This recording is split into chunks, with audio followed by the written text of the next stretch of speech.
ભગવાને પેલા ભક્તોને પૂછ્યું કે આ બધા જે લોકો દર શનિવારે આવે અને રોજ પૂજા કરે એ મારા લીધે કે તારા લીધે?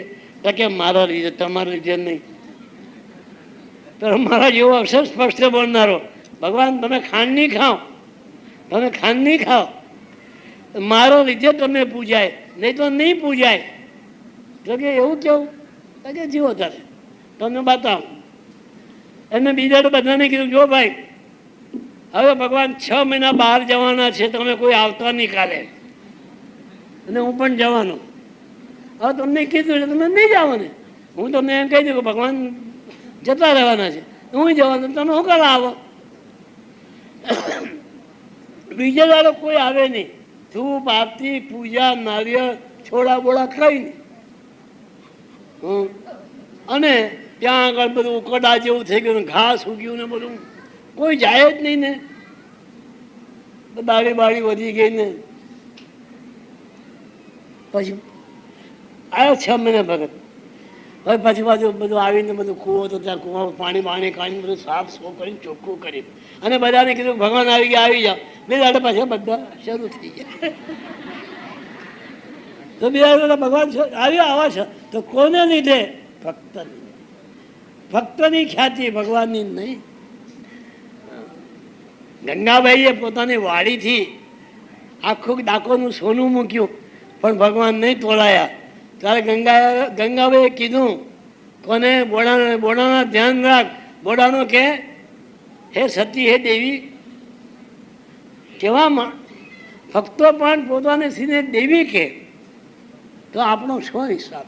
આપણે પ્રામર જીવનનો શું હિસાબ? આપણે હળીને ફલાણી કરીએ તેનો શું અર્થ? આપણે તો હળીને ફલાણીને તેનો શું અર્થ?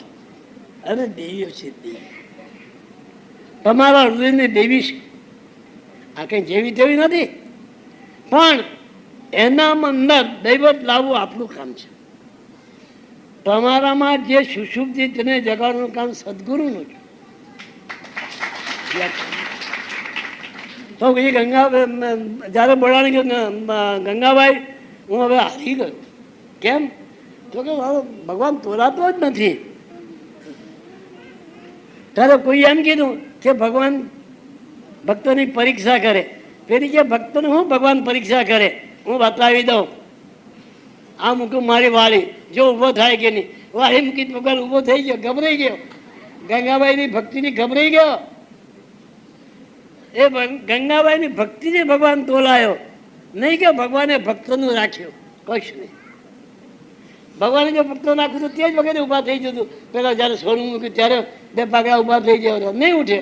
એટલે ગંગાબાઈ કહ્યું કઈ ચિંતા ના કર, હું એને બરોબર કરી નાખું. મારા ધણીની ભક્તિ ક્યાં જાય? મૂકી વાળી. ભગવાન જાણ્યું ભાઈ થઈ જાવ, નહીં તો આનું તું કરાવી દઈ. ભગવાને મારતી ખાડો લઈને, હા, એની પાછળ દોડતી. ભગવાન તો તુકારામ બેને જુએ તો નહીં જાય વિઠ્ઠલ. તુકારામે વાતો કરે, જો પેલી આવી આવડી એનું નામ હતું, એ આવડી આવે ભગવાન પધાર થઈ જાય. એની વિરોધા ભક્તિ હતી, એની વિરોધા ભક્તિ હતી. એના અભંગ જયારે પધરાવ્યા એમાં ઇન્દ્રાયણીમાં, ત્યારે એને કીધું કે મારા ધણીએ રાતે જાગી જાગીને અભંગ બનાવ્યા, ભજન બનાવ્યા. કે શું ગંગાના પાણીમાં ફેંકવા માટે? હું જોઉં છું. કિનારે બેસી રહી એ તુકારામને દીકરો ખાવું પાણું ભગવાન આવીને આપી ગયો. પાછા લે ભાઈ ગયા. તો પોતાની ભક્તિ પર એ રહો, મગરૂર રહો. ભગવાન કઈ નથી કરી શકતો. ભગવાન કહે ને, ભગવાન તારે કે ભાઈ મારો છોકરો માધવ પડે, મેં દાદાનું ધ્યાન ધરીને મારું કામ થયું. બરોબર છે, દાદાએ કંઈ નથી કર્યું, તને ઓવરડ્રાફ્ટ આપ્યો. તારી શાક ખરી ને, તારું બેલેન્સ નહોતું, પણ તને ઓવરડ્રાફ્ટ આપ્યો. હવે આપણે બેઠા આવે ઓવરડ્રાફ્ટ બી આપે, તારે કે ગુરુએ લેખમાં મેઘ મારી, ગુરુ હું લેખમાં મેઘ મારી, તને ઓવરડ્રાફ્ટ આપ્યું, તારું બેલેન્સ ખરાબ થઈ ગયેલું, તારી કીર્તિ શાક એટલે બધું ચાર નથી બેલેન્સ ને છતાં ઓવરડ્રાફ્ટ આપ્યો. આ મારું કામ થઈ ગયું. દાદા મારી છોકરીનું કામ થઈ ગયું. દાદા હું કામ કરવાનું છે? તારી કઈ દાદા ભાઈ છે તો ઓવરડ્રાફ્ટ આપીને બી તારું કામ કરાવે. તમે જોઈને નહીં તારી કઈ વાત એમ ભક્તની ક્રેડિટ ભગવાન પાસે તો ભગવાન કરે. દાદા લેખમાં મેઘ નહીં મારે, દાદા તો ઓવરડ્રાફ્ટ જ આપે. ચાલ વાપસ ખરા છે. હું ઓવરડ્રાફ્ટ આપું, તમારું કામ નહીં અટકવા દઉં. તમે અટકે ગુરુદેવ હવે મારું શું કરવું, મારી પાસે કંઈ નથી, નહીં નિકાલ હટતો નહીં, આ લેખમાં મેઘ મારે નહીં, મેં મારી તારો ઓવરડ્રાફ્ટ તને આપી દે.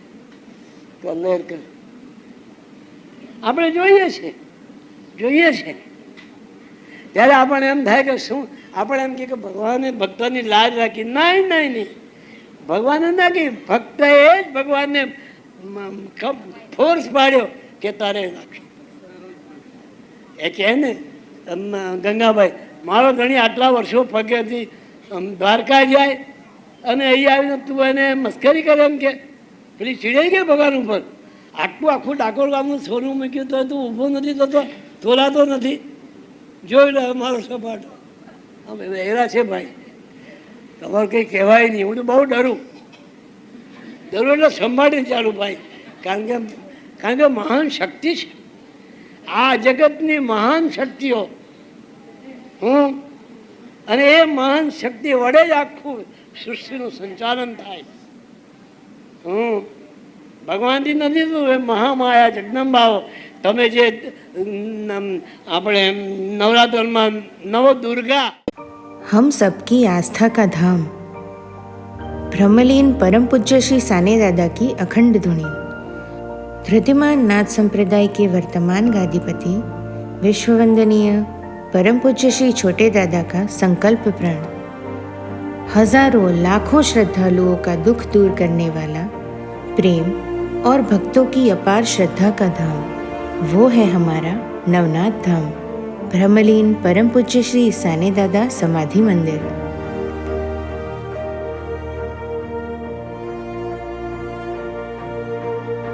धृतिमान नाथ संप्रदाय के वर्तमान गादीपति विश्ववंदनीय परम पूज्य श्री छोटे दादा के प्रखर और प्रबल नेतृत्व के अंतर्गत ये भव्य मंदिर आकार ले रहा है। ब्रह्मलीन परम पूज्य सद्गुरु श्री साने दादा समाधि मंदिर निर्माण कार्य एक धार्मिक यज्ञ कार्य है, जिसमें आहुति रूप में तन मन धन का समर्पण करके पुण्य प्राप्ति के अधिकारी बनिए और आत्मभाव से तेरा तुझको अर्पण की मानस वृत्ति से अपना सहयोग अवश्य दें। मन से देंगे तो भीख कहलाएगी, विश्वास से देंगे तो दान कहलाएगा, आत्मभाव से देंगे तो धर्म या कर्तव्य कहलाएगा। आपका दान माँ विमला अखूट अन्न क्षेत्र ट्रस्ट में करें। आपका दान मूल्य आर्टिकल 80G के तहत आयकर से राहत दायरे में आएगा। दान करने के लिए संपर्क करें 9726970692 और 99137199765।